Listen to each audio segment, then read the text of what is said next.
Welcome to the East Asian Identity and Gaming Mental Health panel.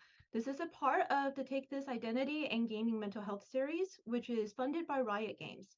While some of the panel are mental health professionals, me being one of them, nothing is meant to be medical advice nor consultation.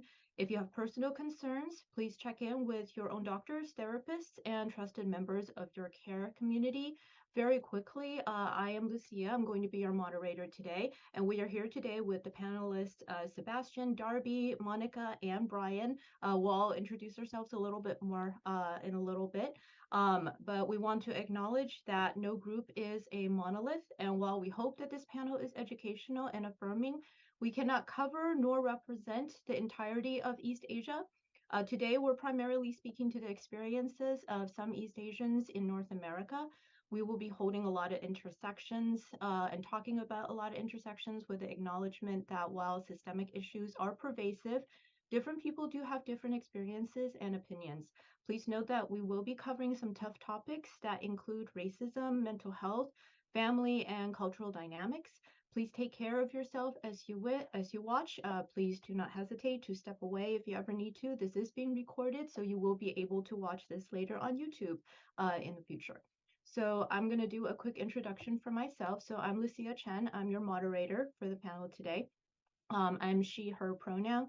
I am a psychiatrist, and I am in private practice where I primarily see patients.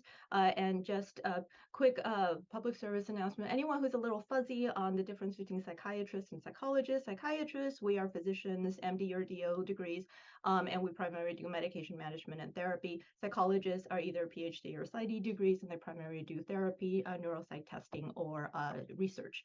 I also do a lot of teaching, especially to medical students and psychiatry trainees. And so I try to educate mental health professionals about video games and the gaming community in general. I am a very avid gamer. So my two specialties are working actually with perinatal and reproductive psychiatry populations, so a lot of pregnant and postpartum women, and working with video gamers.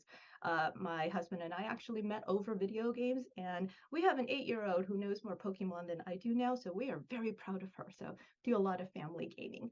So that's pretty much me, and I'm going to pass it on to Sebastian.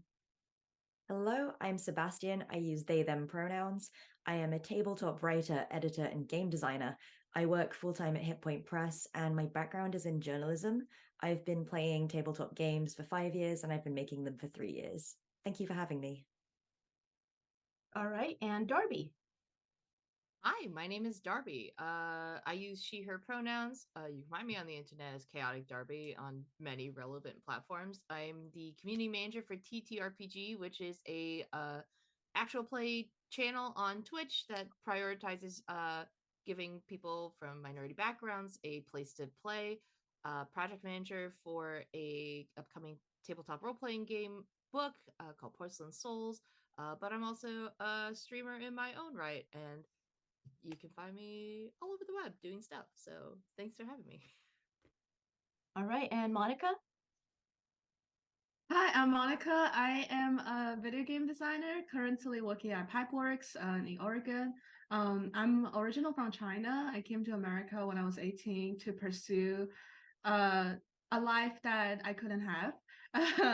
I had a background in film, TV, fine art, and theater. So I have a lot of experience in different entertainment media, but I choose game as my career because I believe in the power of interactive media and how it can shape people's life and for the better. And while I'm not doing anything with video game or tabletop game, I am very obsessed with K-pop and living in Pittsburgh with my cat. And Brian. Hi, everyone. I'm Brian Pang. I use he, him pronouns. I'm a first-generation Canadian, originally born and raised in Hong Kong, and I'm now based in Vancouver, BC. I work at Electronic Arts. I'm in my 19th year, where I've helped ship over 40 AAA games, and I now work on our relatively new Positive Play team. Outside of work, other than playing old school RPGs and sports games, I serve on boards for a few nonprofits and community orgs. mostly centered around advocacy and advancement of marginalized communities, especially the Asian diaspora. I just want to say congratulations to Take This as well for 10 years, and thanks for having me here. Oh, and also all my opinions are my own, and also I don't represent the entire gamut of East Asian communities. Yeah, none of us do. So it's good to remind everybody of that. All right, so to kick us off, let's go ahead and start with the first question that I have for this panel. What has been your mental wellness journey? What has that been like so far? And what impact have games had on that? So good, the bad, and any wants and any changes that you would love to see. So actually, my game design career started because of my mental health, because of my eating disorder, because I designed my first tabletop game. It's called Lake of Secrets. It's an adventure for Dungeons and Dragons, for the support group that I was attending at the time. And I wrote it to run for them. And even though I never mentioned food or eating disorders explicitly in the story, I wrote the themes there for players to engage with if they want to. And I was coming at it from a kind of therapeutic perspective because that's something I never really had the chance to talk about otherwise. And so it was just something that did help me to explore that in a more safe kind of way. So, and then like I got really good feedback from that, and I started writing more games from it. Awesome. Yeah, for me, I grew up in a very strict family where we are not allowed to either play video game or talk about mental illness. Despite since very young age, I am just from like reading books and like media, I was aware there are like some mental illness issue, but I was never able to get treatment or diagnosis. And I played my first video game after I had a traumatic brain injury as a way to help me rehab. And one thing to me with video game is I get to see mental illness portrayed and being able to interact with it and be able to experience it and feel valid. And to me, that actually leads me to seeking mental health. Like video game gave me the power or motivation to seek mental health help, which to me is very important for me. And when I'm being as a game designer, it always talk about like the things I wish to see different. And one thing it hurts me a lot is mental health often portrayed as like why someone become a villain, or why there's a horror game and like why this is a horror, because and like to me there's a lot of portrayal of mental illness feel very pessimistic. It's like, oh, you're doomed, you're dumb, and like or like feel very stigmatized. So as a game designer, I want to create positive, like I want to create mental health, mental illness as like it's just something happens to you but you can absolutely recover.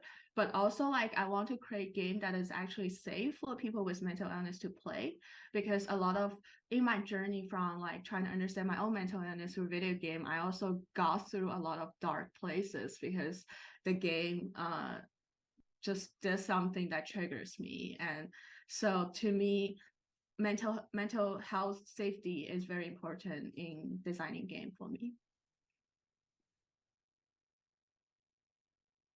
I'll build on that. So I grew up in Hong Kong, so I had a similar experience as Monica.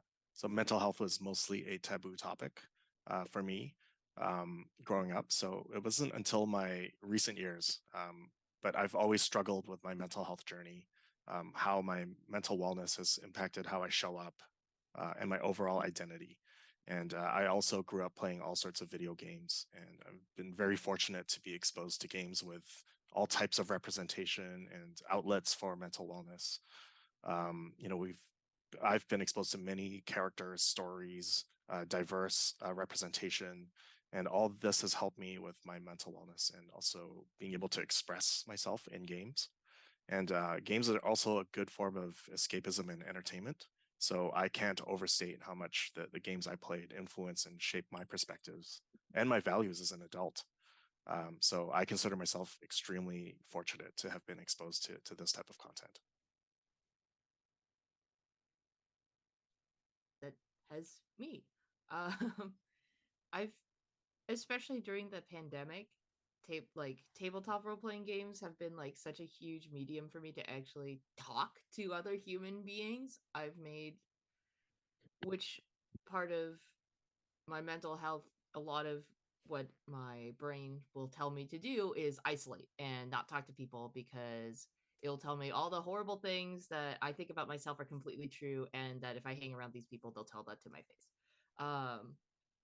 So self-isolation is a pretty big thing that I would do, which video games has been, or gaming in general has been helpful and not helpful, because when Animal Crossing came out, I poured 400 hours into that thing within the first 3 months of its release.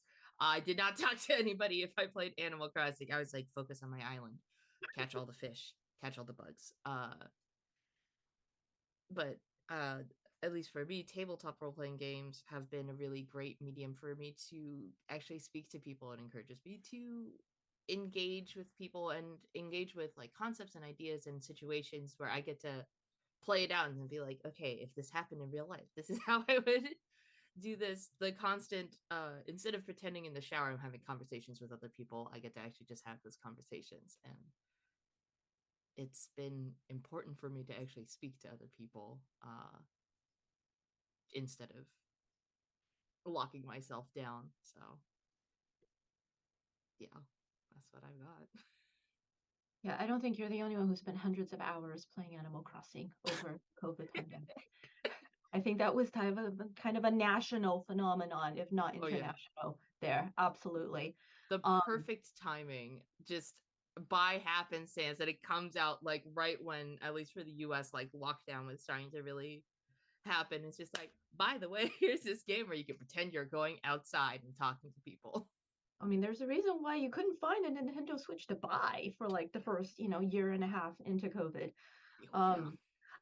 I'm hearing, you guys mentioned that they're playing the video games was kind of like a therapeutic way for you to be dealing with your mental health issues and, motivating you to actually seek the help. But I also hear that, it is often portrayed in a negative light in a lot of video games. Like, which aspect, of it's how it's portrayed, or what is it about those video games that you find helpful and beneficial and motivating for you versus kind of stigmatizing and adding more to the mental health stigmas? Anybody want to mention that? Yeah, I think as a game designer, I find this both helpful and not. Like, I've been playing Rainbow Billy with CSC, Take This I Stream, and it's a really good game about PTSD. And to me, as someone who living with PTSD, it feels like you can't see the light in the end of the tunnel. And like, I have been through a lot. I think it's common for a lot of PTSD patients is you will meet a new therapist and they will have a plan and be like, and you start looking forward, be like, oh, maybe next year I wouldn't have nightmares anymore. And then you realize it's way more, the recovering journey is way more complicated. And I've been through trauma like therapy for many years, but to me, it's an ongoing process. And when you play video game, on one hand, it's really helpful to play video game with PTSD and help the character going through the tunnel and to see end of the light. It gave you hope that I can be there someday. And it helps me to like give me motivation to continually try to get better despite the fact that there's so many obstacles. However, on the other hand is the biggest difference between portraying PTSD in video game and in real life is in video game, there's a roadmap. There's a tutorial teaching you how to recover from PTSD. And in real life, maybe I just haven't found the tutorial, but like, I feel it's way less straightforward than it is. And sometimes it can feel like a little bit defeating. It's like, oh, that's fake. It's fictional because it's video game is always like easier to get to the final happy ending than real life. So, but to me, I still think it's a great game because it helps me to talk about the game and talk about community. I can talk about the game and talk about PTSD and help people be more aware about what it's like to having PTSD and to destigmatize. So like, I think that's definitely really helpful. But also as someone who struggles through, it does feels like, oh, I wish my life is as easy as video game.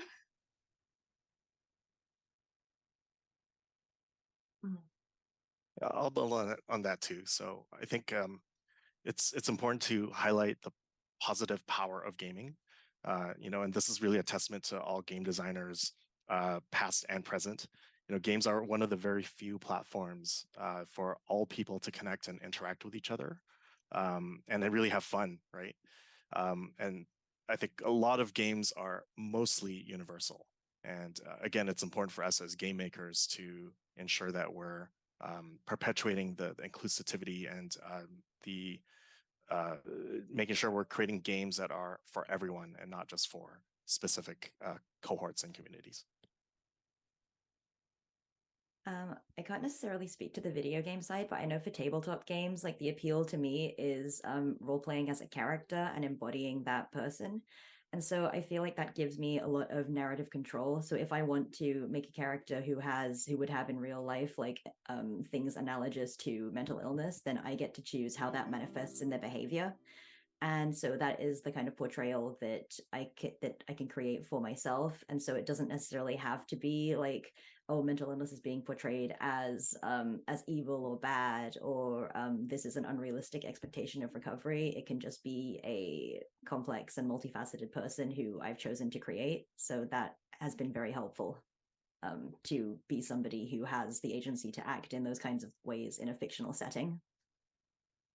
Yeah, and like I was mentioning before, it's like it's with a table that you trust for role playing games, you get to kind of walk through these scenarios that maybe in a way that you can control and in a way that is safe and can be fun. I Some of the games that I've played recently, for tabletop games, there's one that a friend of mine designed called Flames in the Abyss, and it was a game about grief and talking about like the grief of losing someone. And so you're playing someone who clings on to who this person was and idolizes them, someone who, constantly puts them in a negative light, and then someone who's like a balance. And it was a big part of my mental health has been tied to like grief and grieving, losses of loved ones. And so like that game was a really great way to sort of, even though this is a fictional character who we're talking about who's died, I was still able to talk about parts of fragments of my own grief and loss and feelings after, in a way that was safe and really creative. And then it was just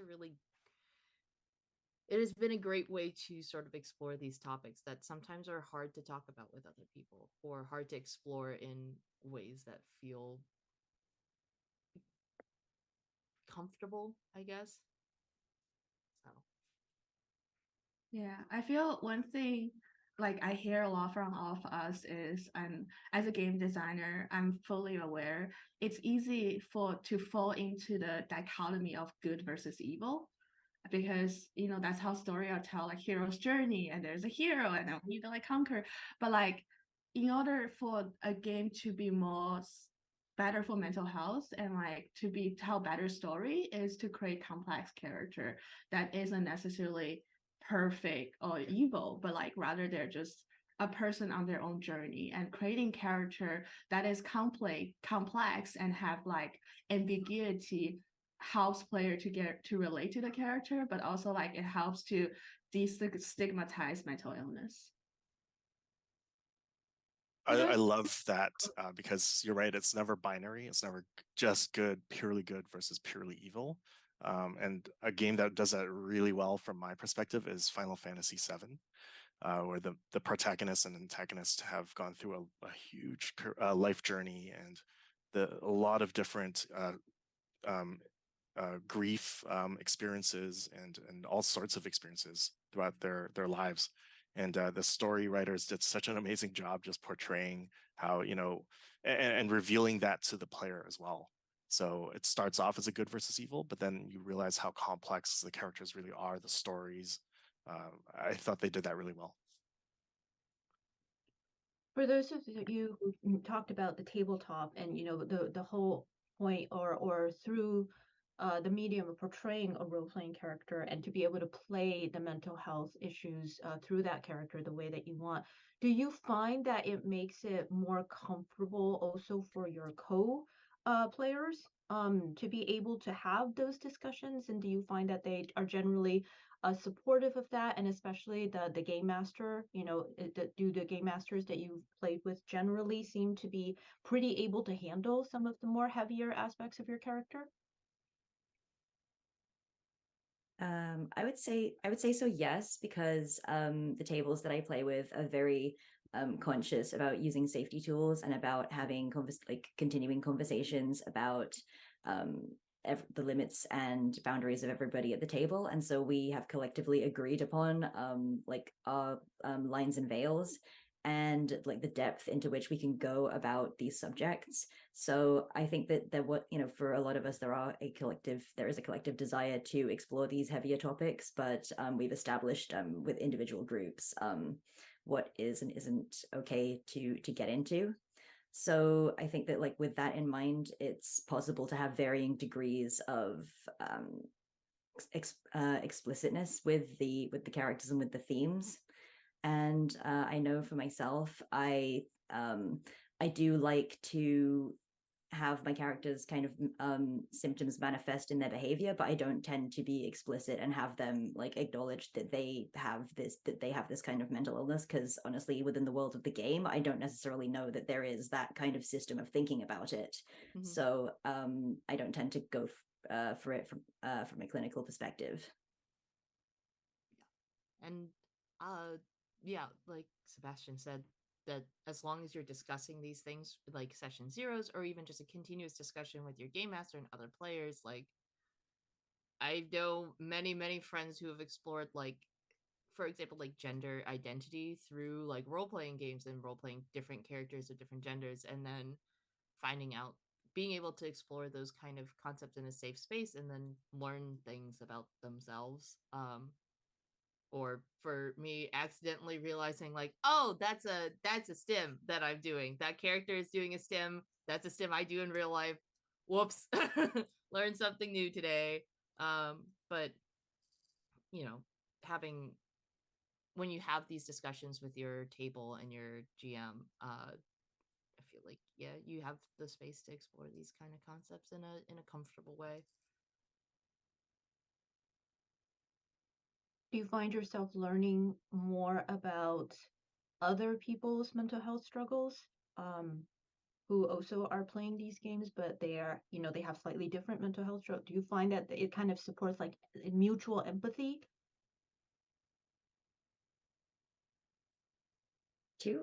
Possibly to an extent. I think that that's really within the bounds for the other player to decide how much they wish to reveal about themselves. But I do think that that as a result of thinking about these things for my own character, I do think that I tend to approach other people's characters and by extension their own lives with that kind of compassion. So yes, I guess, yeah. So it sounds like having that session zero or having that safety talk ahead of time really helps to set the tone. How do you think that, or can you think of any ways to translate that into video games so that players, they don't do exactly all the detail control of being able to run a character. They still have to pick what options are in, text response boxes and stuff like that. But what do you think can be done to help improve that level of safety for players in video games? I've been playing this game called Scarlet Hollow recently. It's this great like indie game. It's like a narrative, kind of like a choose your own adventure, like visual novel style, but it's a horror game, and something that they do before every chapter and just before when you're starting the game in general is that they always put this like screen up that's like, hey, by the way, these are topics that can get hit in this game. And that's always that list of warnings is always available through their main menu. Like you can click their menu and they'll go to content warnings tab. It'll take you to their website and tell you all the content warnings that there are for that chapter or the game in general. And I found that to be helpful, at least from my personal experience, because that game is like, yeah, it's this like horror, Appalachian like monster horror, body horror, all kinds of stuff. So, and there was some stuff that was like, that's too much for me, and being able to reference that content warning guide for myself, and also when I'm like streaming games like that, it's been very helpful to just be like, hey, by the way, in chat, like these are the content warnings for this chapter. Having played through it before, I'll try and verbally give you a warning about when this is coming up. But at least in my experience, that's been helpful for like video gaming, to have something to reference and something that pops up when it might be relevant.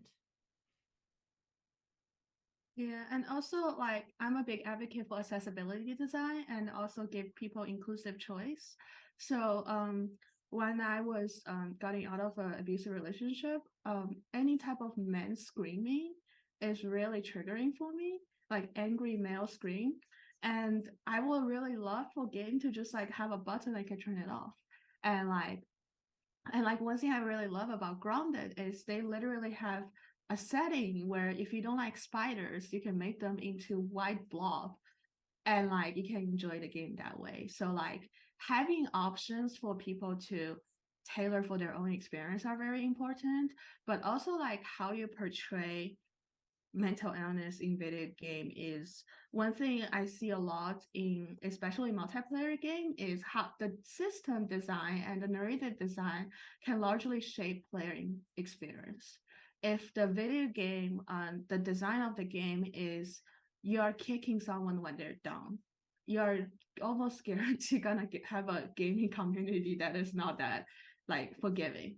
But if you can teach player empathy and you can teach player like inclusivity in video game, and the video game world is very inclusive, you will cultivate a community that is very inclusive and friendly, and the community will point out if you gave like talk about vocabulary. Like I was looking at a question and like if video game teach people vocabularies and understanding what is okay, what is not okay, and how to be kind to each other, you will see that behavior reflect in player community.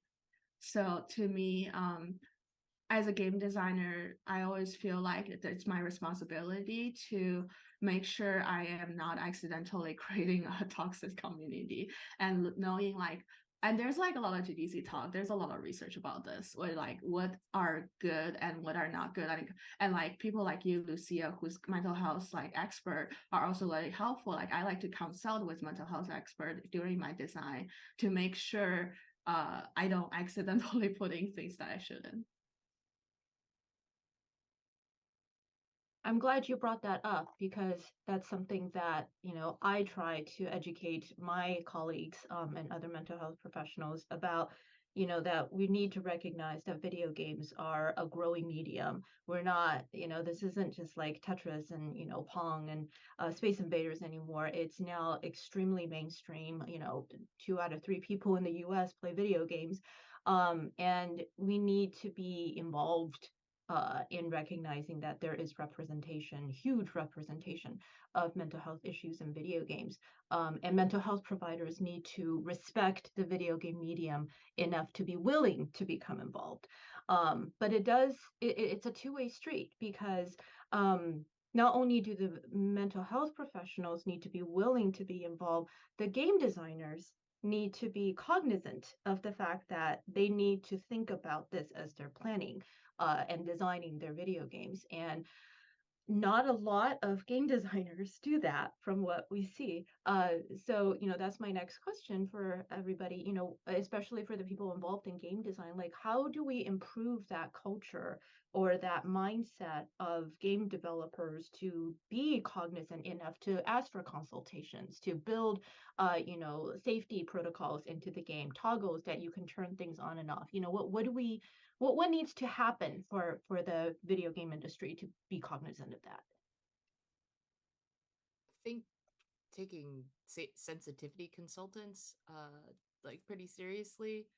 I have friends who are sensitivity consultants professionally, and sometimes games will actually listen to what they have to say and what they have to add, but sometimes they'll also go, cool, I'm just gonna ignore all of that. It's hiring sensitivity consultants who specialize in those fields, because it's not just having lived that experience to be that makes you qualified to be a sensitivity consultant, but it's also having it's like years of study and research and being able to speak on the topic more than just personal experience. That isn't to say personal experience is not relevant when it comes to like designing games cognizantly or cogently.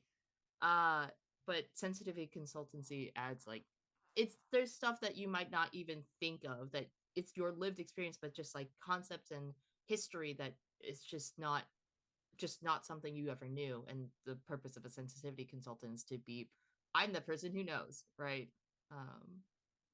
It's just very nuanced too, right? So like I said, Yeah. depending on your upbringing, cultures, there's no way any of us can know everything about everything. So definitely having a team of sensitivity consultants, leverage the people in your team and your organization. And I think our gaming community, we're fairly collaborative on the game maker side. So we're willing to help each other out when needed. Yeah, And to me, yeah, sorry. oh no, you go, Monica. Oh, no, I'm sorry. To me, there's two things. One is I think sensitivity consultant are very important, and it's important to build in production schedules where you do those tasks, because a lot of time the reason the game ship really problematic is because they're running out of time, and like so, and often in my experience, accessibility, inclusive, like culturally like sensitive are like lower priority on your Jira board. So like when the game need to ship next month, those get thrown out. So have those built into production schedule and have them higher in your production task is very important. And another thing is hiring diverse talent, like hiring people who look different. I have been in I people has told me like, oh, like Monica, you're really good like at doing like those type of design. But to me, the reason I become more aware of this is because I'm often in the same room with like 20 other white men. So our difference, I'm very aware about I'm different from others. So it makes me think more carefully about what different type of player would experience. But when you are in a room where everyone looks like you, people tend to like forget that their player don't always look like them. So like that's like a topic itself, like diversity in like game dev. Like we need to do way more than whatever we're doing, and like have people have different identity in the same room when the discussion happen is so important. Well, that's a perfect, segue to just talking about diversity, both in mental health as well as the East Asian representation, both in games and TV and film. And we just had the Golden Globes, and Michelle Yeoh went up there, and she was, gave this very long, try to play her off, and she refused to get off because she wanted to get her words out about representation and what that meant for her and the Asian community. That's an issue with the film and the TV industry. We know they've been very much criticized for that. What about the video game industry? Where does the video game industry and tabletop gaming design sit as far as diversity in developers? I want to talk a lot about this. Go ahead. Let me, if I may, let me start off with the Michelle Yeoh topic. That's very near and dear to me, especially because I grew up in Hong Kong, and I am such a huge Michelle Yeoh fan. I've watched her my whole life, and for her to finally get her recognition and reward from Hollywood, 40-year career, right? And she finally got her recognition. And it's not because she didn't have the talent. It's not because she wasn't consistent. It's because she wasn't recognized. So Aquafina said this a while back. She said that the thing about representation is that you never know how important it is until you have it. So, I believe so many Asians in the diaspora, we've just normalized the fact that we're minorities in North America, right? And that we're less than. And we didn't make enough noise when in Hollywood when Tom Cruise is playing our lead samurai, or Scarlett Johansson was playing our Ghost in the Shell star. And we've just, East Asians in particular, we've been emasculated and hypersexualized characters in film. So when we see ourselves on screen, like Joy Luck Club was one of the first all Asian American cast movies. it was a while ago, but Crazy Rich Asians was more recent, Shang-Chi and many others now. We're feeling a lot of pride from that. When I walked out of the theaters, I couldn't figure out exactly what I was feeling and why I was feeling that way. And it took me a while to just realize that it's because we can finally see ourselves being represented in the ways we actually are, right? Who knew? And it's also interesting for me because growing up in Asia and watching films in Asia, I never had to think about representation. But when I moved here to North America, that was very prevalent. And so going back to games, so for me, it's interesting to think about how games have mostly been inclusive, included, especially those based on like mangas and animes. I grew up playing a lot of Japanese games, but I found that stereotypes were somewhat exaggerated. Like female characters were always even more hypersexualized than movies. A lot of heroes in these like Japanese games, RPGs in particular, and animes even, they look Caucasian. Heck, I love Dragon Ball. I love it so much. It was a big part of my upbringing. But their most powerful protagonists literally transformed from Asians into Caucasians with blonde hair and blue eyes, right? So to me, it's interesting how these play into how we see the world and how, we definitely have a lot of work to do in gaming. We need to promote diversity and representation a lot more. There's a lot of work that needs to be done around equitable and representation in games in terms of story arcs, environments, assets, even in marketing campaigns. And building on that, there's also below the line representation, right? All the talent and all the folks involved in creating and publishing these games, even down to roles like music composition, sound art, motion capture, talent, story writers, and on and on. And we really need to be promoting representation below the line much more as well. I'm not sure if I answered the question though. Yeah, I mean, you brought up a lot of new points that I would love to hear other people give comments and opinions about too. Yeah, I have an interesting experience because I used to be an actor and I work in film and stuff. And part of the reason I left was because being an East Asian like person, you just don't get roles because so much casting is I'm looking for this person director has already have in their mind, and it almost never looks like me. And I got typecast a lot, like hypersexual Asian character. I played a few. I have played a lot of where they look at their cast and be like, oh, shit, we don't have any people of color. Monica, you can be that. You can be waitress number 3. No diverse. So like I think it's definitely harder. In my experience, it's harder in film because film is so much more nepotism based and like even like to get a PA role, a lot of time it's hard unless you know someone who feel like you're part of this. And versus video game, it's also very nepotism, but like because video game has expanding so much faster in the past couple of years, they need people. So and also because nobody know what I look like, the player don't know what I look like. So like in that way, it's relatively slightly easier for like I think for East Asia to get into gaming industry. However, I have encountered a lot of similar stereotype in the way I get a lot of high senior stats data engineer job, despite me don't know anything about numbers. But just because the way I look, people just be like, you must be really good at programming.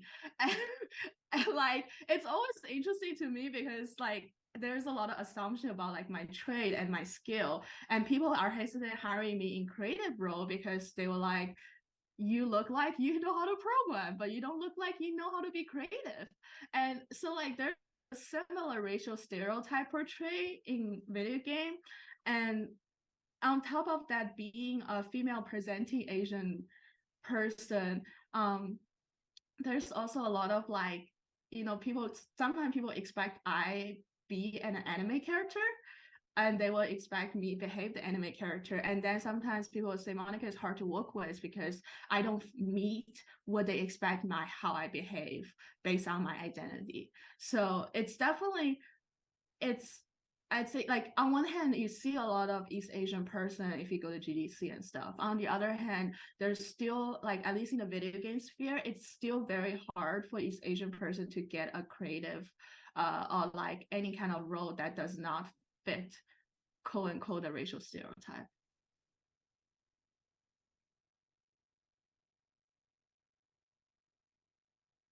I do notice that in a lot of video games and as well as TV and film, and also in, you know, I used to play older edition D&D, so and that was really the only RPG system that I play. I haven't had a whole lot of exposure to other tabletop RPGs, so I apologize for that.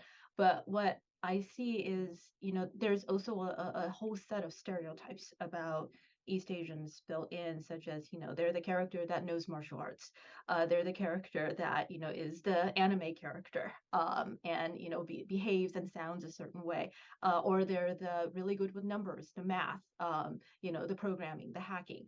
I really, even the older edition D&D that I used to play, like I got really excited when they came out with like the Asian world. I don't remember the exact name, but it was like, you know, you could build it, you could build like the monk character and stuff like that. But like that was what they saw the East Asian. It was like, you know, this is how you do the martial arts thing. This is how you do like the, you know, the Tai Chi, you know, stuff, and build that into your characters.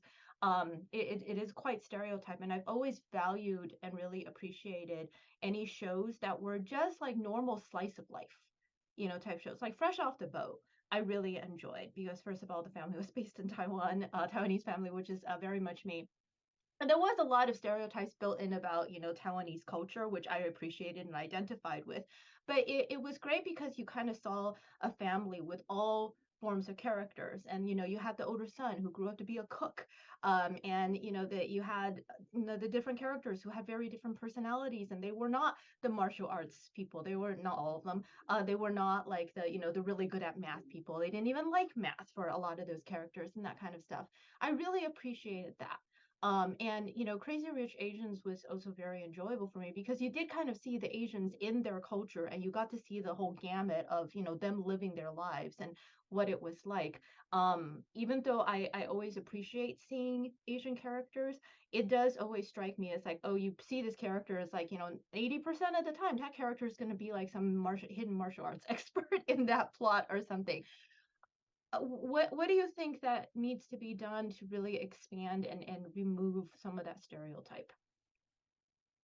I think we already did mention, like we already did touch on like hiring diverse talent, but I think that for it to be meaningfully, like for it to make a meaningful change, like these people do need to be in decision-making positions and have the power to guide those kinds of narratives that they want to tell, and not necessarily just limited to how they themselves are represented, but just in general to make overarching story decisions and overarching gameplay decisions and design decisions. And I think that just getting those people into positions where they have that kind of control, and then other people who are coming in like entry-level roles can see that there is someone who looks like them and who they may have common experiences with, that will give them some kind of base understanding, and maybe that person in the more senior position can help advocate for the people doing jobs like lower down in the company. Yeah, I feel like some of the stuff we've talked about, like Crazy Rich Asians or like Joy Luck Club, or I'm thinking of like Turning Red, or To All the Boys I've Loved Before. All these like little things where it feels like it's it's not just like having the white, like the same cishet white dudes who make the same like 6 films every time again and again, but it's actually getting like people who look like us and have lived experiences like us, because then you get things like, you know, people are going crazy over Yakult, but like all the Asian people I knew were like, I know what that is. I already knew it was good. And all the white people are like, what is this? Like, I don't understand. What's this joke? Like, you know, all these stereotypes is less. It's less negative. I don't know how to word this good. It doesn't feel like a jab when it's coming from like someone who's like lovingly making a joke about their own culture versus like haha, I think all like the trend in Hollywood for a while where it's like all the Asian people who came on screen, all the women had like that one streak of like highlighted, like dyed hair to show that they were like edgy and cool and like not like other girls. Like, you know what I mean? The difference between it comes down to having different people, different voices in your writing room, in your directing room, all of that just being represented, because then they make it's not you're not the butt of a joke. It's a joke that we're all in together. Yeah, and I think it's about celebrating it more, right, and spotlighting it a lot more. So we talked about this. We're in award season right now, Golden Globes, Academy Awards coming up. It's all centered around entertainment, right, which currently includes film and TV for the most part. What about games? Right, we're starting to see all this Asian representation and recognition in Hollywood. Film and TV projects are getting greenlit. Popularity is increasing. We're seeing K-dramas and streaming platforms like Netflix, movies and shows as well from the East. And that's great to see, by the way. And it's also opened up a lot more of these roles and needs across all of these game industry domains. But we just haven't talked about it enough and celebrated it enough in our games. We need to normalize that. We have everyday, normal Asian diaspora and Asians in Asia stories, right, and narratives. So we just need to make sure that's promoted more and celebrated more. Yeah, and also I think there is a lack of awareness of the lack of representation of Asian diaspora, because people are just like, what about Japanese game? Outer Ring Wings go that's different. Like, because like Japan are so good at making great games, I think because it become like mitigated, like people don't aware about how lack of Asian representing is in like North America game, despite there's a lot of Asian in North American. And also another thing, like Lucia, when you talk about like the Kung Fu girl, like the Kung Fu character, it reminds me of like a lot of like, especially a couple years ago, when you have a lot of like video game like character selection, you have the punk, you have the jock, you have the nerd, and then you have the Asian. And like, so like creating more well-rounded and complex, like having more options, I think it's more important. Yeah.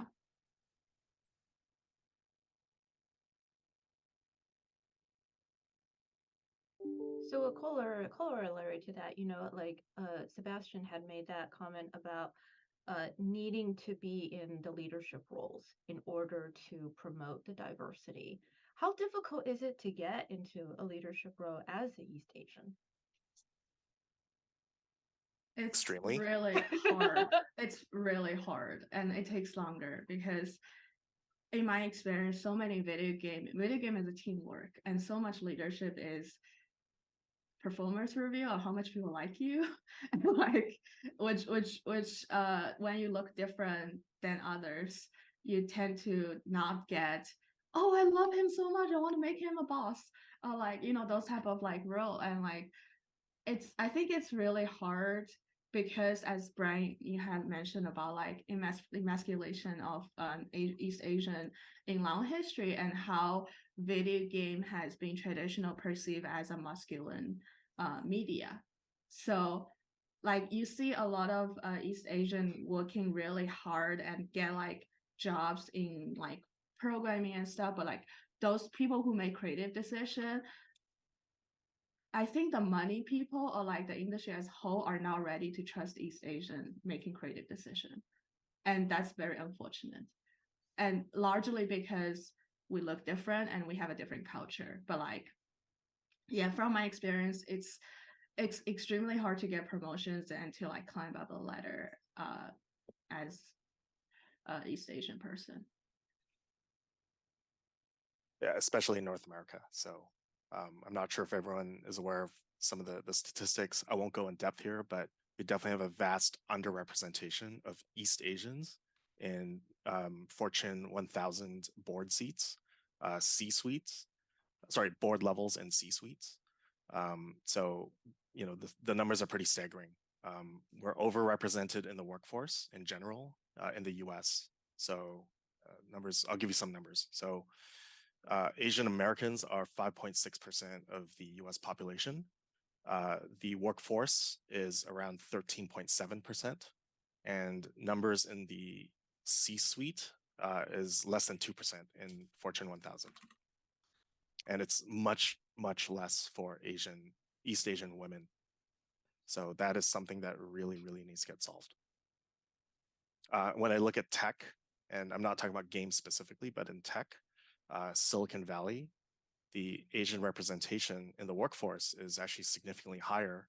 It's at 40+%, but the leadership roles are similar to the Fortune 1000 numbers across the US. So it's even more pronounced, that Asian glass ceiling. So again, that's something a lot of groups are working really hard on to correct. If everyone here wants to learn more, hit me up.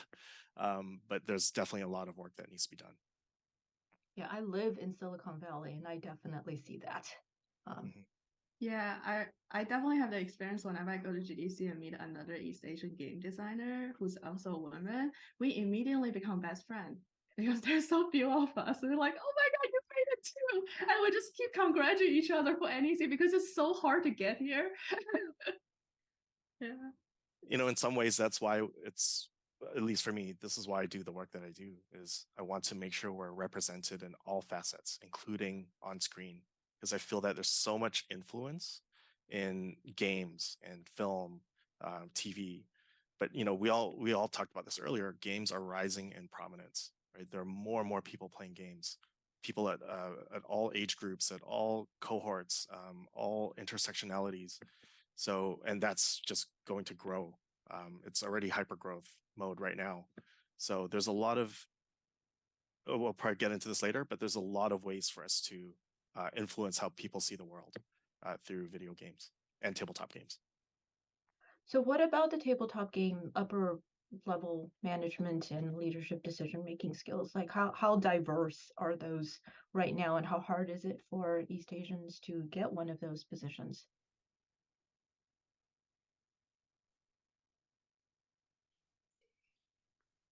Asking specifically Sebastian and Darby, because that's your area. I know. I don't know how much I can speak to like getting to higher level positions in tabletop gaming per se. I'm still very new to the industry in a working sense. Got it. Okay. I mean, I'm also kind of new to the industry in a working sense. Like I'm coming up on my 1-year anniversary from having my full-time job in tabletop, and it's very difficult to get a full-time job in tabletop just because of like the nature of the industry. I've been lucky in the sense that I was like my workplace did trust me to manage a project, and that's going along very nicely. But I just have like from observation and conversation that is not necessarily the same for my East Asian peers. And even so, like this is more me speaking to professionalism in general. But like I have worked in other like corporate environments that have either set really impossible standards because they're like, oh, like, East Asians are really hardworking and they're very clever and they can just do things and I don't need to think about it. And like they don't really like in the corporate worlds, like again, like not in the gaming industry, but like corporate worlds, they don't really see East Asian people as like people that have needs and that need support in the workplace. It's either that or that they just assume that East Asian people are not competent or that English isn't their first language, and if it isn't, then that makes us not competent and all of that kind of thing. So in white dominated kind of corporate culture, it's very difficult for us to succeed because of those two prominent, I guess, stereotypes. And like the model minority issue was like a whole other thing because really it's just designed to pit Black people and Asian people against each other. So it's a whole big mess. So I've been very fortunate in the tabletop industry, but I do know that my experience is not universal, and so ideally like leadership would be good, and I will find some other East Asian people some jobs. So we're going to have to break for a 10-minute break in a little bit. But I want to, kind of just open up the next question that I would love to discuss when we come back from the break. And, we're talking about how difficult it is for East Asians to get these upper level jobs and creative jobs. But our desire, and a lot of East Asians who are influenced to go into or not go into these jobs comes from our upbringing, our childhood, the way that our families and our parents, how they view creative jobs, how they view working in TV, film, and video game industry, and gaming industry in general. How has that affected your decision making to go into this industry, as opposed to the ones that you typically get pushed into, like physician, medical school, or accounting or pharmacy, or uh, um, or programming, that in the background programming, usually TV and film star, and C-suite executive, or writer for a movie or a TV show is not one of those jobs that family in Asian culture generally support. And so think about, and I love to have that discussion about what it was like for you guys deciding to go into that industry, whether or not there was any family influence for the positive or negative, and how has that affected your mental health? So let's come back from break and talk about that. But I think we are heading into break time now. So 10 minutes, go get some water, rest up, and we'll be back in 10 minutes.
Asian Identity and Gaming Mental Health panel. So the last hour, we've been discussing a lot about East Asian representation, mental health representation in video games, TV, film, tabletop gaming industry. And we ended that last hour on a subject that we wanted to expand more on in the second hour, which is, we just established it's very difficult for East Asians to have the positions in certain creative jobs and C-suite jobs and leadership jobs because of pre-existing stigmas. But a lot of what influences East Asians and people in general to go into certain fields in industries is their upbringing and how their family, their culture, and their mental health journeys will steer them into those directions as opposed to kind of the stereotypical East Asian jobs like healthcare or accounting or electrical engineering and that kind of stuff. So let's open it up to anyone who wants to jump in and speak about that. Sorry, would you mind rephrasing the question?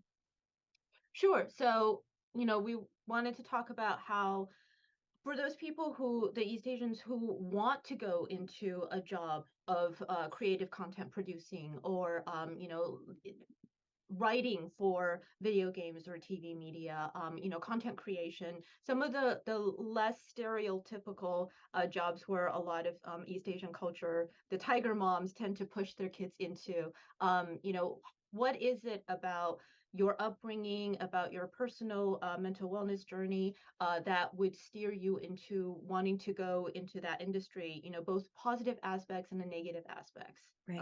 Thank you. Yeah, I can't really speak to the necessary like the tiger parenting aspect of things because I'm adopted and my parents are white. But my father did want me to become an engineer, and he tried to explain to me when I was like 10, being like, "Oh, well, this country, like, manufacturing is really where it's at because you need to get a job." And I'm like, "Dad, I'm 10, but now I am now I'm 28, and I'm like, oh, like I think he was trying to maybe tell me about the nature of capitalism and wanted me to have secure income, but also." I realized that even if I did try to go into engineering, I wouldn't be happy, even if it was even if there was that guarantee of employment security.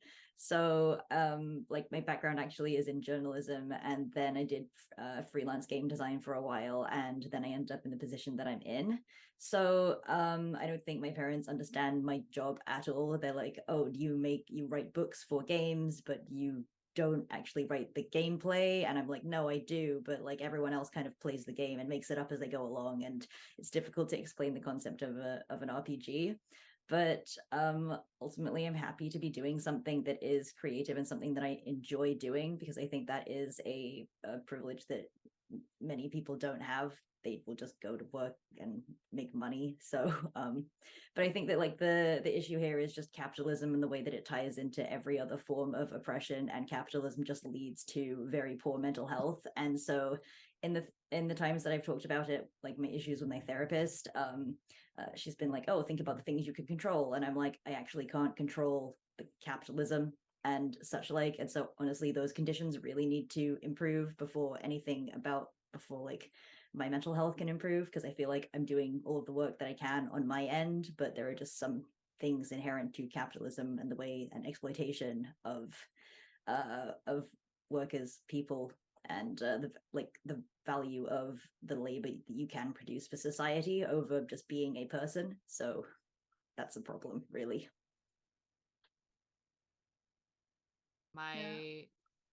You can, if you go ahead, Darby. My mother is now supportive of the work and the stuff that I do, but she and I have had a very long and difficult relationship with each other. She's an immigrant to the US.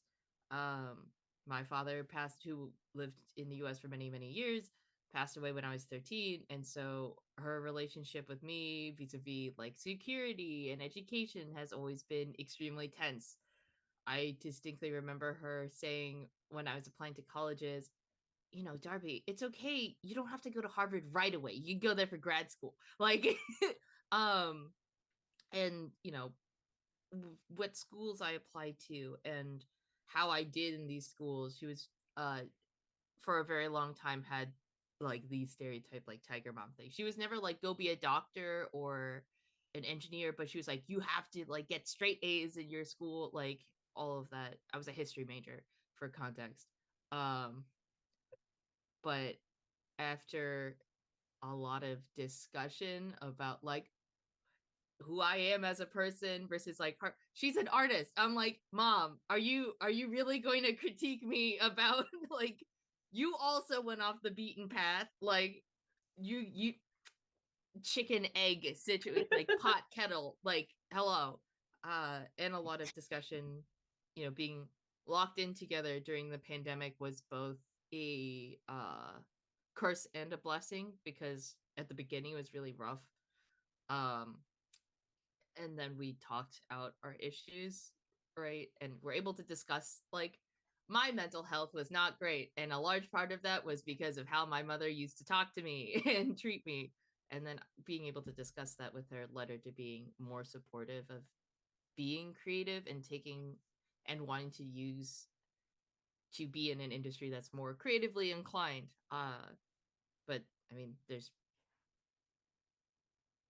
it's she has always been pushing me that direction. She's an artist. She's always encouraged me to be creative and to do art, but she's always hated video games. Like she's like, "Oh, they're gonna rot your brain. You can't do this. You can't play anything but Animal Crossing. Like Pikmin is too violent. Like the little carrot dudes that you throw is too violent. You can't play that game." But you know, attitude has shifted. She did not let me watch anime because she thought it was inappropriate and that I should just read history books instead, and then was surprised I popped out a history major and also played video games secretly on my phone like in high school. I don't know, weird mishmash of things, but she always encouraged me to be creative, and then I think that encouragement went a lot stronger than she initially intended, but now I'm here and she's supportive. And you know, job security is definitely something she still struggles with, because there's an opportunity for me to take a job at like it was like a corporate job, like, and from the interview I knew that this would not be the environment for me. But she was so that was and this was like a few months ago. She was so like she's like, but the insurance and like the money. I'm like, Mom, you know that if you were in that situation, you would hate working there. So why do you think that your queer Asian American daughter who is like, I play video games for fun, would want to work in a corporate environment where they're like, yes, 9 to 5, and like what we do for fun is we have beer and play pool. Like it has been nice to go into creative stuff with the support of my family now. But it was rough at the beginning. Sorry to just like talk, but No, that was great. Really, you made it sound more fun than it probably was for you. Brian or Monica, either one? Yeah, I have a not so happy story, but like, not it's not sad, but like, I grew up wasn't allowed to touch video game because vaguely we have a distant cousin that dropped out of school because playing too much World of Warcraft. Like, I don't even know that person very well, but like my whole life was like, don't touch video game. If you touch video game, you'll drop out of high school, like cousin blah blah blah. And like video game is evil. And like and like yeah, my family is kind of like Darby's, like, why don't you just read more books? And when I was in college, I did try all those Asian preferred job, and I was really bad. I'm really bad at math and science, which kind of like destroyed a lot of those paths for me. And I actually, before I had concussion, I was trying to be another Asian honorable job, which is I was trying to study to go to law school, but I was miserable. And I was doing very okay. Like I passed the class, but that's pretty much it. And basically, having a concussion makes me be like, my life is so unpredictable, and I want to do what I love, because I had a 1 year where the doctor was like, we are not sure if you're gonna drop dead. So that really changes me and makes me start to like get into video game and stuff. But to my family, it's still a huge disappointment. And my my parents are more okay with it just because the fact that I have a corporate job that I actually like able to make a living on my own, which is a huge. I think a lot of Asian parents worry is just like, oh, if you don't get a don't get one of those jobs, you're just gonna struggle. And like I'm able to pay my bill and stuff, so that is good. But my extended family do not want their kids near me because they think I'm a bad influence, and that's another thing really hard to shake is they may be okay with me finding a job as a game designer, but doesn't change the fact they think video game is evil and like bad. So they feel like I'm working despite me trying very hard to show like not all video game are violence and there's different dimension of video game, but like for that generation, and also a lot of them are from China, where Chinese government is trying to telling people that video games are evil and stuff. So I still have a lot of struggle with like my parents will lie about my job to some of the relative, and like also they just don't want to like be so close to like they don't want their kids to get close to me because they don't want their kids to get idea that oh maybe I should play some video game. So but to me being able to have an independent life, and I know for a fact that I will never be happy and I will never really achieve anything if I actually become a like if I actually like try very hard to become one of the traditional role, because it's just not who I am.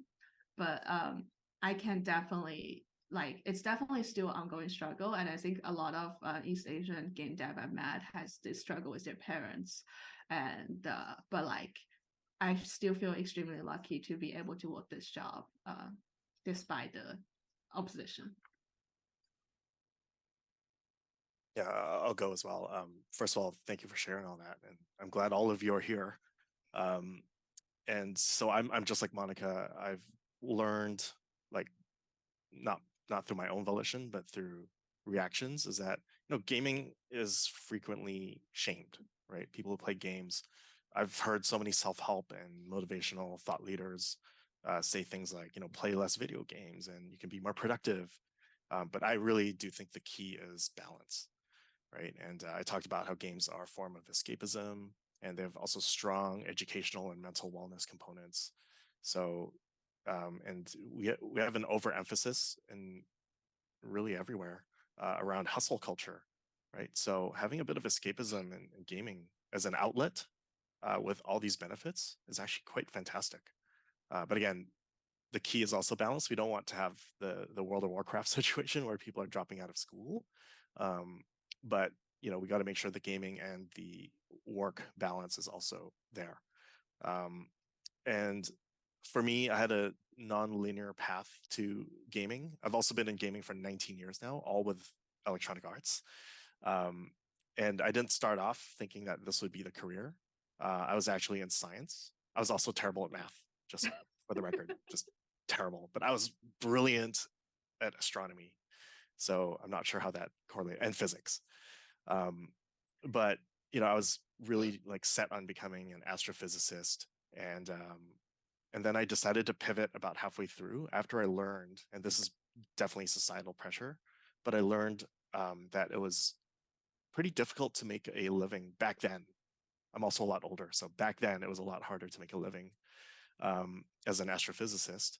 So I figured, well, I want to make money and I want to go into a stable kind of career, so I'm going to go into law as well. And so I started studying for law, and then I realized, okay, this isn't for me.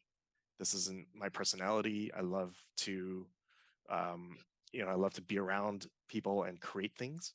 So I took a leap of faith and entered the games industry, and I gave myself 1 year. And I thought, okay, if I'm going to just find a real job after 1 year, but I've been in this industry for 19 years, because clearly there's a lot of really great benefits and positivity that I've been able to glean from working in this industry.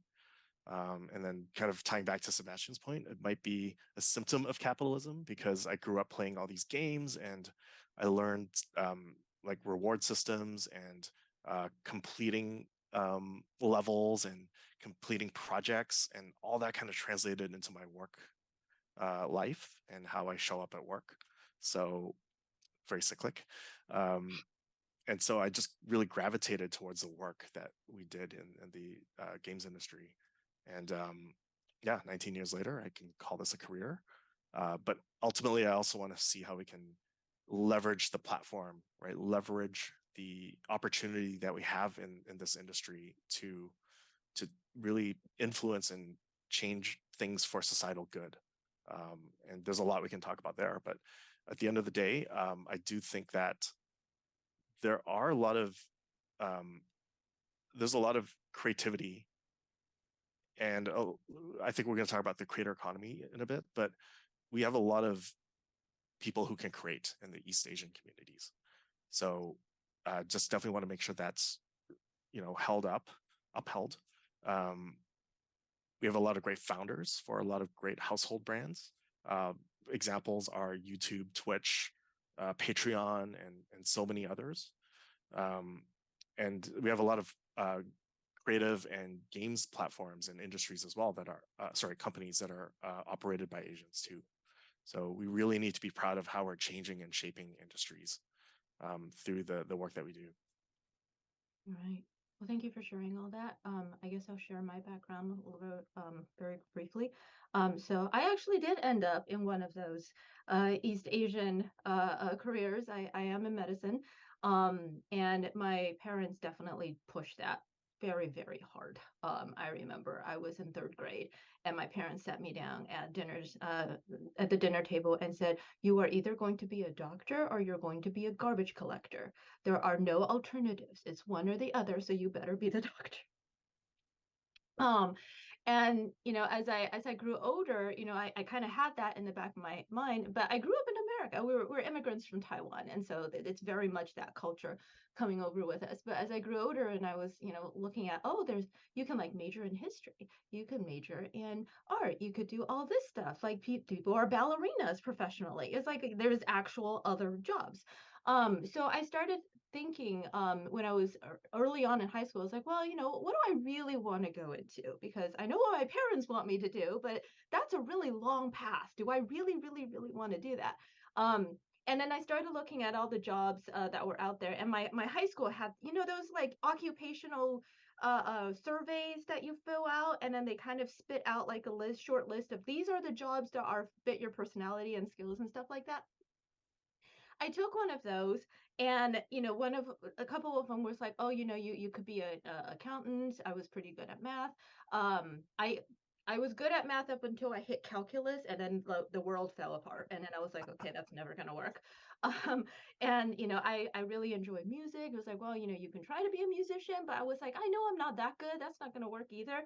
And so after I kind of narrowed down some of the choices, and I thought about engineering because I really enjoyed, I was like building my own computers and stuff back then. And so I was like, well, maybe video game development was not on the radar because I'm old enough that video games back then was not as widespread as it is now. So video game development was not really in the career radar. And I was thinking, well, maybe engineering. And then I realized, then I got to calculus, and I was like, okay, well, you need to be good at physics, which I wasn't. And you need to be good at calculus, which I wasn't. I was like, I don't think I'm going to be a good engineer. But I was really good at biology and chemistry. And I was like, okay, well, maybe my parents are right. I should go ahead and give medicine a try.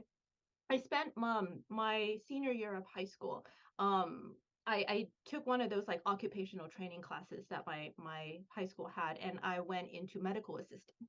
So I got licensed as a medical assistant, left school early, and then went to work part time at a doctor's office as a medical assistant in high school. I was an overachiever, and so I like finished all my graduation classes early. So I had half the day off in senior year. And when I was there, I was yelled at a lot by the doctor because I was making mistakes that I didn't really understand why, but I didn't understand why I was making certain mistakes. I was like recording blood pressure numbers wrong or something. And I remember thinking, I want to know why. The doctor always knows why this was a mistake number, but how did they know? Like, why is that? And it killed me that I didn't have that knowledge. So I was like, all right, I'm going into medical school. So ended up in medicine. My parents were super proud, of course, as you can imagine, but I ended up in psychiatry. My parents were not super proud of that. They went from our daughter is going to be a doctor to she's a psychiatrist. The wrong doctor. They just said doctor, and then they hope people didn't ask about the specialty. And when I was telling them that I was going to do psychiatry, they were like, "We sent you to medical school to be a real doctor. What are you doing in psychiatry?" So there was that battle as well. It fortunately at that point I was so busy I was barely talking to them, and so that negativity really was not affecting me quite so much. And then even within my own specialty as a psychiatrist, I love what I'm doing, but I really had to forge my own path as well, because my two niches are a little bit unusual within my field, working with pregnant women and working with video gamers, because I kept playing video games this whole time, and I consider video gamers my tribe. And even within that, when I talk about that with my colleagues look at me as like, okay, you're a little weird. For being interested in those. And so a big part of what I do as far as my passion projects outside of my clinical work is to try to teach other mental health practitioners there are benefits to video games. There's a whole gamer community out there. You need to recognize that you can't just tell people who play video games who come seek mental health care from you to turn off the video games because that's your problem and you're a video game addict. That is not the solution to treat that. So that's pretty much where I'm coming from. One thought that kept coming into my mind, because I am in the job that I am, the family influence, a big part of it is you need to have a job. Like you need to have a steady income. We want you to have a job that is a steady income so you have the health insurance. And I think one of the things that hit me is, well, in this country, you need the income to be able to access mental health care, because it's so hard to access mental health care and it is so expensive.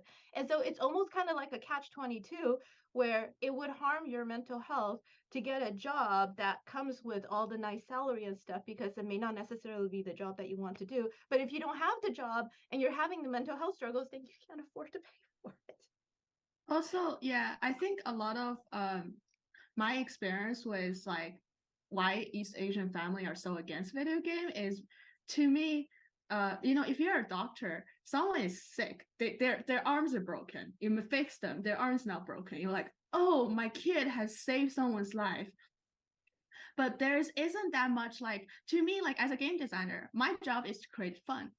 And that's literally my job title, is creating fun interaction. And to my parents is, fun doesn't matter. Make people happy. They don't see the value of creating fun and creating happiness. I think a lot of East Asian family, they want to see they don't see the value of mental health care, or the value of having a career where your job is to improve other people's mental health, because they don't put that as important as someone who cures cancer, because I think that's the stigma about like mental health and like mental health quality, and like why jobs has value when they create happiness. And that's because when I remember growing up, my parents, I was like, I want to do this. So like, what does it serve? What's the utility? What do you get from doing this? And fun was never the right answer. So to me, like, there's a lot of our struggle coming from the lack of understanding in the community about the importance of mental health, and how, like, people, like, for me, when I couldn't afford mental like therapy, video game was my therapy. And to me, that's very important, and it helps me make a better well-being. But for my parents, it's like, well, you are not dead, and you are still not dead. So what's, they don't see the value of like entertainment media bring. And that's definitely a bigger conversation, but I think it could explain a lot of reason why like our family are so against this fun business. See, on your own mental health journeys, and some of you have shared some details of that, have you struggled to find access to mental health because of all the family stigma that maybe kept you from being able to access it for, some time? Can you share some of those? When I was dealing with depression, anxiety, and PTSD in high school, my family sent me to a herb doctor that prescribed me herbs so it can cure my spirits. because they don't want to admit their daughter may have some mental illness. So yeah, I think it's a good example about how my family attitude about responses. On top of the insurance of the US being literally the worst thing ever, trying to find a therapist who is both in network, affordable, but also is going to be the right match is already enough of a hellscape. But you know, as I mentioned before, a lot of my mental health journey originated from my relationship with my mother, and she was very much of the mind that I only needed to see a therapist because my father had died. And then once I kind of measured my grief out pretty good in a like manageable, visually it looks like I'm managing it okay way, we stopped going to the therapist. Also, the therapist wasn't great, but that being aside, but something my mom used to say to me that stopped me from thinking that I could reach out for help or that I needed help is that she would tell me that if I really had depression, like I wouldn't get out of bed, or like that I wasn't really I told her once that I had suicidal inclinations, and she laughed in my face.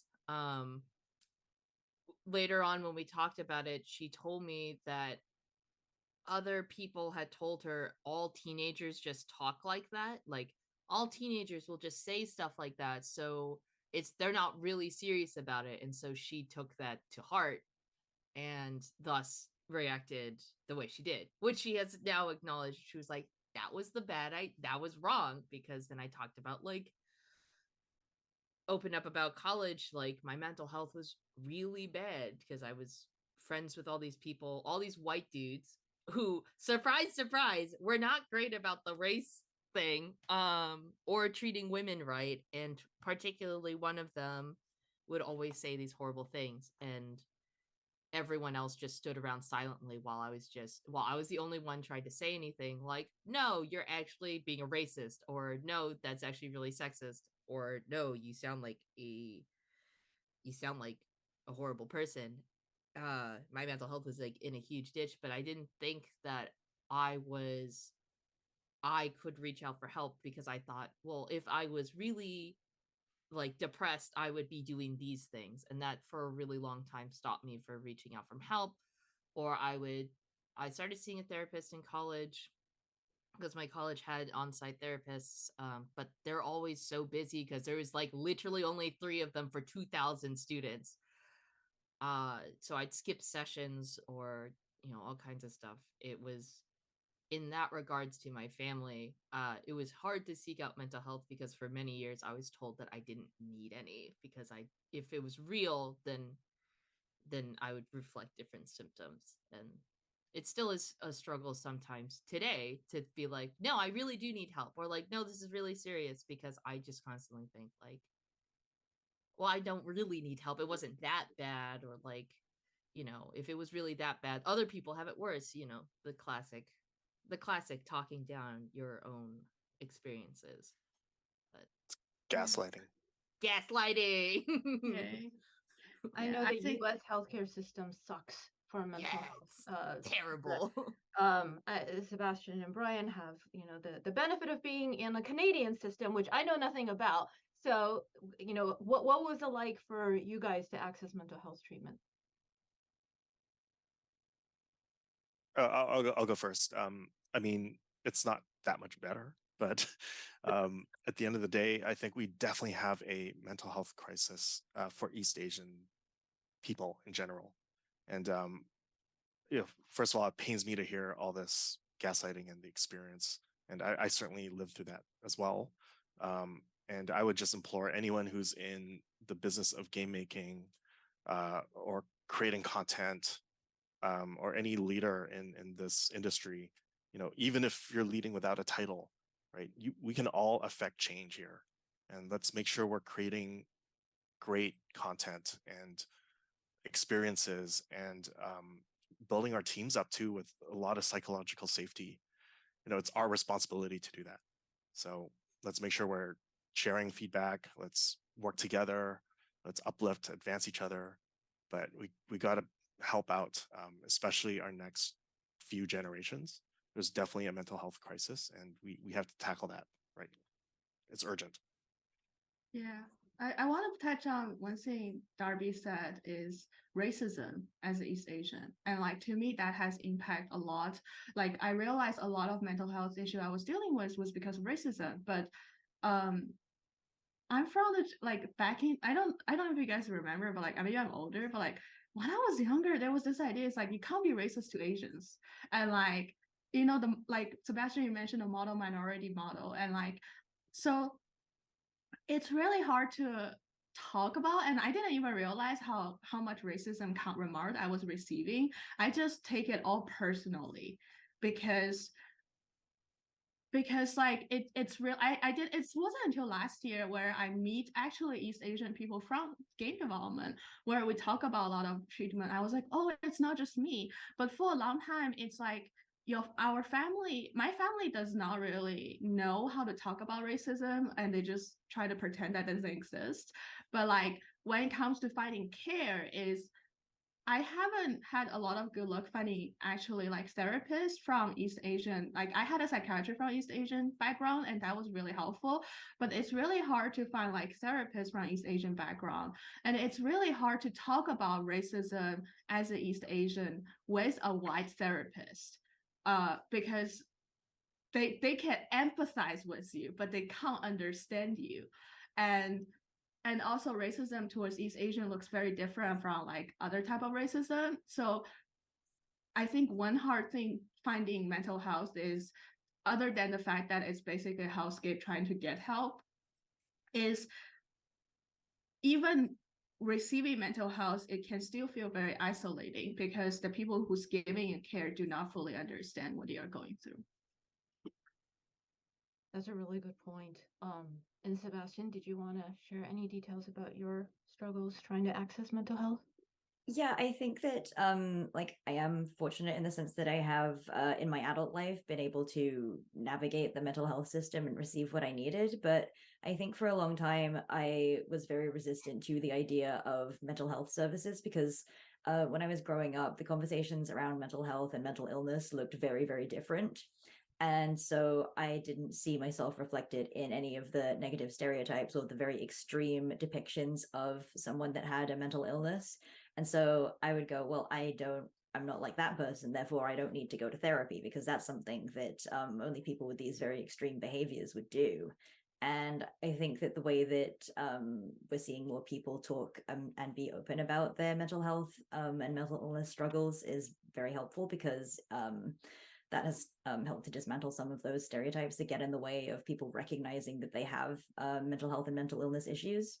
So I think that just did play a big part in it. And so I like in my adult life, I've been able to reflect on it and think like, oh, actually, like I have always had these issues, and now I can and should seek help for them. And I also just think in general, like everybody should go to therapy, like regardless of whether it's for a specific thing. I just think it's a very healthy thing to do. Like, my friends that have gone to therapy have like there's been a noticeable change because they've been doing different kinds of work in my relationship with them. So it's kind of how I feel about it. I'm hearing a lot of gaslighting and people delaying their care because they felt like, oh, I'm not as bad as these bad, really worse portrayals of mental health out there. What was it that made you finally decide that, okay, I shouldn't delay this anymore. I should actually go out and seek it. And what did you find was most helpful in helping you actually access the care that you received?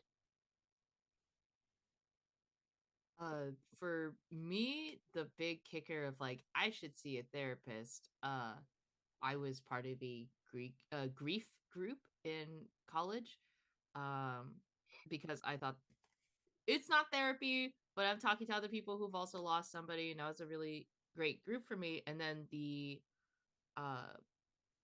faculty staff member who was in charge of the grief group, she was like, hey, I think you should go see someone at Emmons, which was our health clinic. She's like, I think why don't you email this person, specifically mention me by name, and just go to one session and see how that does, because I was doing pretty bad, and I think she could see that, and it was her giving me this like, just go to one session, just like talk to her, and also how easy it was to go to Emmons because it's an on-site clinic.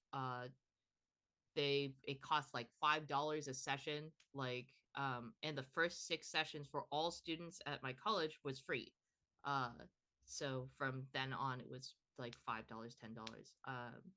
It was like accessibility was like the big thing. It was being able to like go and meet this therapist who ended up being great. She wasn't she was a white woman, but she was like the baddest ass white woman I have ever met. Like I talk always when I'm meeting people, particularly white people, there's sometimes I do like the test, you know, where you test the waters with certain topics to see how they react, like regarding like race, because then that's my litmus test for whether they're safe to talk to you about like race issues and or be friends with. And I opened up with, yeah, it was kind of like, you know, it felt like I felt really bad when they said this. I don't really know why. And she was like, that's because it was a microaggression and that person was cheating. I'm like, all right, we're in. Like, this is great.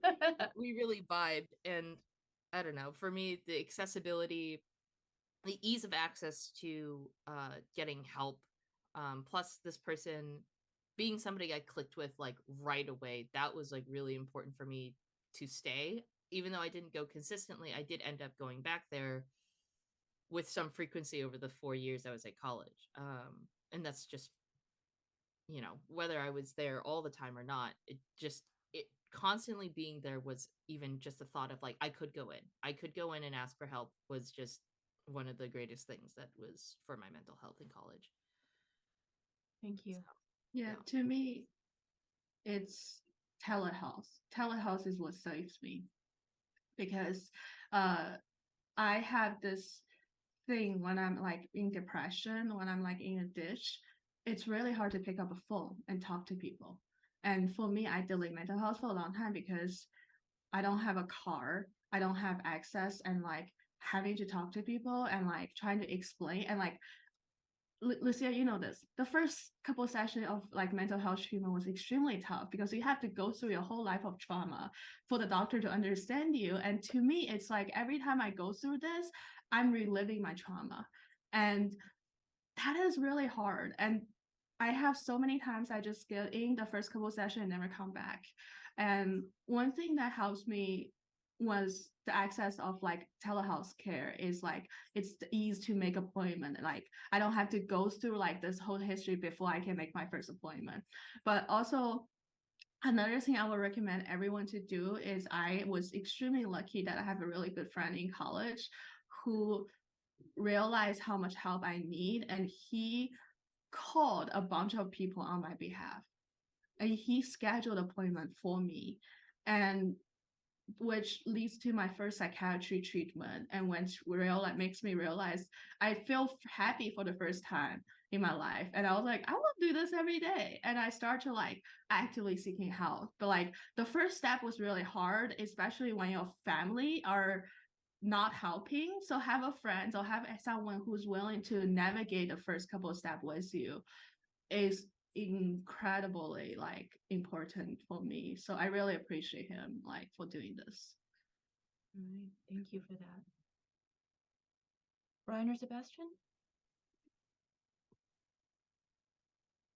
I think for me, like because I've had my eating disorder since I was 14, and I think a lot of it for me was I just kind of had to get to a point in my life where I've decided that in fact this is not the life that I want for myself. So I think with that particular condition, like for me it was just I actually would like help to get out of this mindset that I found myself in. So like I don't want it to sound like it's like, oh, you have to want to get better, and it's like a thing, it's a decision you can just make, because actually the work is very difficult. But I do think that like in that situation I was just like I would like to would like to take the steps to materially improve my situation. And because I actually was in an environment where I could, because previously I was living in Toronto, and Like I didn't have a lot of kitchen space. I had roommates and we were having all sorts of apartment issues, and so like that just wasn't an environment where I could feasibly try to do recovery. But I mean, I'm fortunate to be in a much better place in my life now. So Okay. Ryan, did you have anything you wanted to add to that? Yeah, real quick. For me, it's more about, because I have a more of a mindset of helping others, just by nature. So that is essentially my therapy. So I've been really lucky to have been in community with a lot of Asians in general, and I've found my calling in the sense of building community, driving collaborative efforts, partnerships, and it's really about advancing our community as a whole. And through that, I've been connected with a lot of different Asian therapists. And I've been really fortunate in that regard to hear them speak and hear about some of um, the issues that are pervasive in our societies. So for me, it's about finding ways to help others, and that keeps me going. Okay.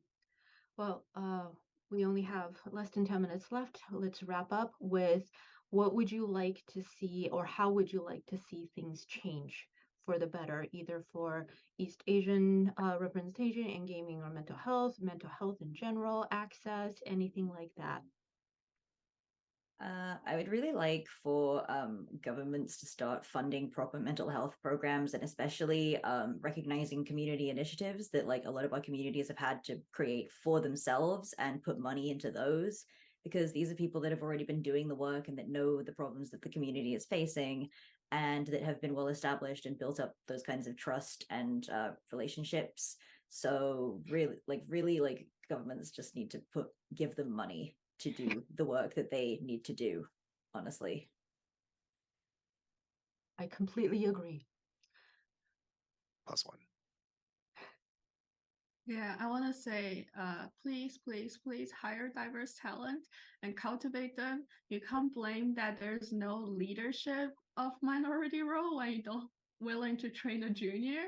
So like, I am involved in IGJ Foundation, and like I do a lot of training and mentorship because, and also just be kind to each other and understand when like an East Asian person telling them they are dealing with racist treatment, please listen to them. Don't just tell them that you can't be like, you can't, there's no, like, don't dismiss them. Don't dismiss their concern, and also just like be there for each other and be kind. Understand. I think another thing I experience a lot is a lot of my white colleague would assume that I have a really close relationship with my family, or like I have a very supportive family. So like understand everyone's situation is different, and not everyone has like what quote unquote the perfect nuclear family. And it's okay. Like nobody is perfect, but we can be kind, learn to be kind to each other, and also just please, please hire more diverse talent. I guess on top of everything that was said, I I really hope that it's not really just individual work. It's, I guess I wish the mentality for, like, I'll talk about my mental health with my mother, but she's also lived in the US for 20 plus years. I would much rather talk about being queer with my Korean family in Korea than my mental health journey. And I really wish and hope for that to change, because I feel like it would make a lot, the things that I do would make a lot more sense to them if I could actually be honest about everything about who I am, and not just like in parts and pieces. And I feel like something my mother said to me really sticks with me regarding mental health journey, and she was talking about how she didn't realize how bad it was for me until like I told her like I was on the verge of like ending my subscription to Life early. Um and I think like this mentality of not talking about mental health obviously is really bad, and I just wish that that there'd be a better understanding that like it's because we don't talk about these things that people get will get pushed to these places where you won't have them in your life anymore for whatever reason, one reason or another. And I think and hope that with more discussions about mental health and more access to resources and information just in general, hopefully that can change. Okay, excellent. Thank you. So to close, can you give like in one or two sentences, real briefly, something that what would you like mental health professionals to know?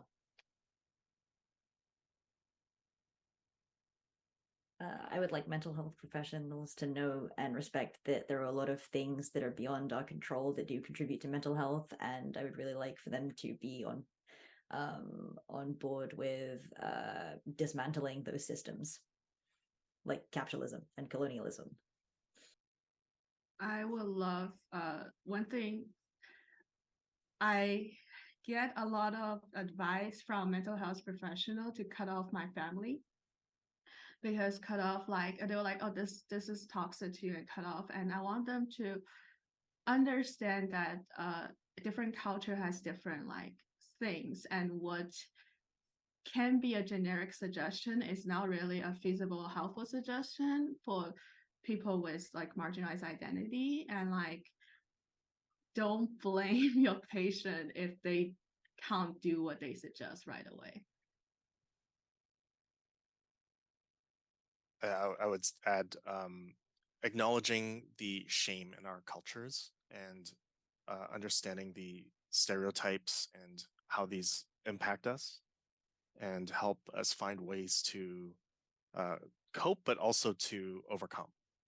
So I think those both are needed. I think like not only just listening to what I'm saying, but like how I am reacting to certain things. I guess I had a psychiatrist